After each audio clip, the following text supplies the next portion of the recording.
मैंने बच्चे को उठा लिया, लेकिन भलाई का तो जमाना ही नहीं रहा।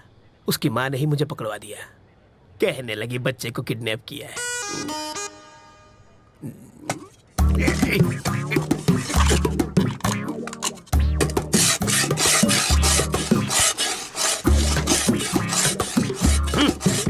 अबे यूं प्लेट घिसने से दीवार में छेद नहीं होगा। कल तुझे जेल में शिफ्ट कर देंगे, वहां जाकर कैदियों के झूठे बर्तन घिसना, समझा? इंस्पेक्टर, अब क्या है? मुझे प्लेन पेपर और 1 दर्जन पेन चाहिए। किस लिए? आत्मकथा लिखने के लिए। किसकी बे? अरे गांधी जी, नेहरू जी ने जेल में अपनी आत्मकथा लिखी थी, वही पढ़े लिखे थे क्या? मैं नहीं हूँ। हाथ की सफाई में मैंने PhD किया है।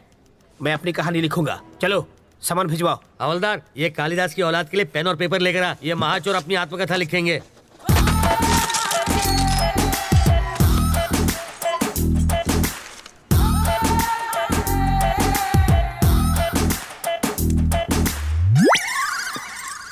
सर अब क्या है रे? 1 कप चाय चाहिए सर। अबे तेरे बाप का घर है क्या? मैं यहाँ का दामाद हूँ सर। जेल को ससुराल कहते हैं ना। हवलदार, ये ऐसे ही पकाता रहेगा। चल हम लोग राउंड अप करके आते हैं। आप चलिए सर, पीछे पीछे हम भी आते हैं।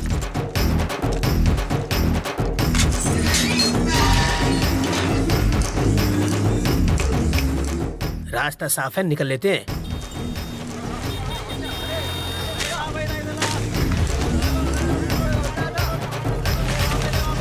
हाँ? ये क्या है? कौन है? वो कौन था? मेरा चाहने वाला। इसे देने के लिए इतना स्टाइल क्यों मारा उसने? रजनीकांत की फिल्म में बहुत देखता है। ये लो पकड़ो, शाम को इससे मुझे फोन करना। मेरा फोन नंबर इसमें है।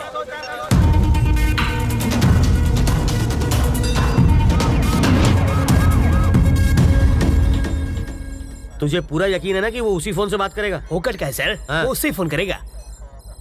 अगर कहीं और से फोन किया तो बिट्टू को ढूंढना मुश्किल हो जाएगा।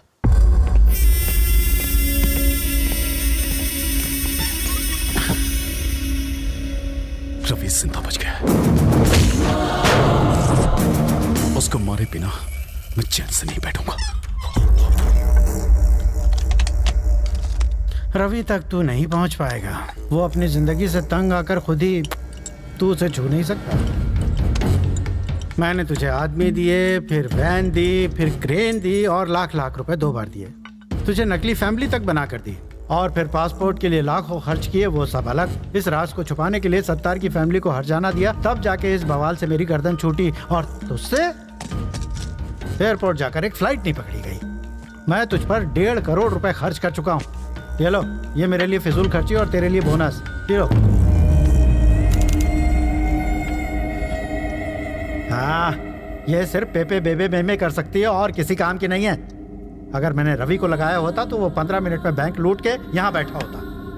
एक 25 साल के छोकरे ने तुझे छठी का दूध याद दिला दिया है। साले, तू तो जाके उसके तलवे चाट।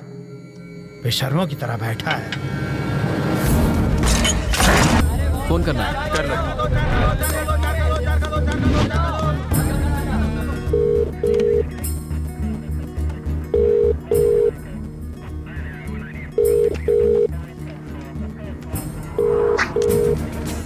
वो शायद मोबाइल इस्तेमाल नहीं करता, इसलिए ट्रांसमीटर लगा दिया।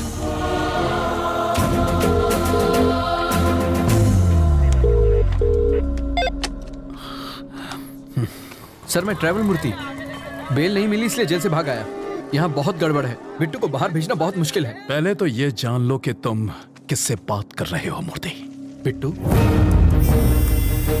पर वरदराज जी? वो तो आउट ऑफ ऑर्डर हो गए। अरे कितनी मुश्किल से तो मैं लॉकअप से भागा हूँ। तुम झूठ अच्छा बोल लेते हो। नहीं सर, मैं सच कह रहा हूँ। जिस आदमी ने तुम्हें भगाया है, जिस आदमी ने तुम्हें फोन करने पर मजबूर किया है, उससे बात करनी है। Hi Ravindra Narayan, your friend Bittu here. How are you? Best में तुम्हें छोटी सी कहानी सुनाता हूँ। मेरे पापा एक दिन लाला के नाखून काट रहे थे और गलती से लाला को चोट लग गई। मुझे बहुत बुरा लगा क्योंकि लाला रो रहा था, वो दर्द से चिल्ला रहा था। पापा ने मुझसे दवाई लाने को कहा। मैं दौड़कर अंदर गया। भाई का खून देखकर मेरे आंसू निकल आए। दूसरे दिन खबर मिली कि मेरे बाप का खून हो गया। उसके बाद लाला कभी नहीं रोया, पर पर एक बात कोई नहीं चाहता, यहां तक कि मेरा भाई भी नहीं, कि वो खूनी मैं था।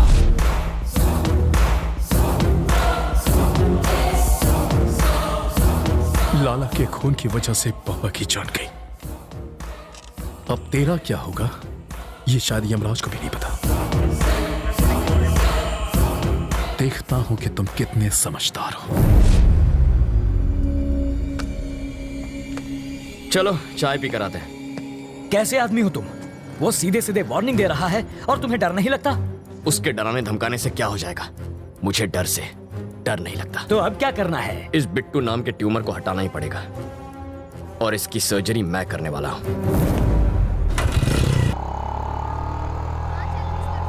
वो इतना खूंखार आदमी है, तुझे उससे डर नहीं लगता? मुझे उसकी फिक्र नहीं है अंकल, भूल जाओ उसे। मैं भी उसे मार सकता हूं, वो चिल्लाता है और मैं नहीं।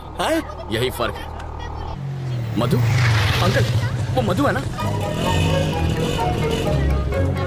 अरे यार, ये लड़की इतनी दुबली है, चश्मा लगा के भी नहीं दिखेगी।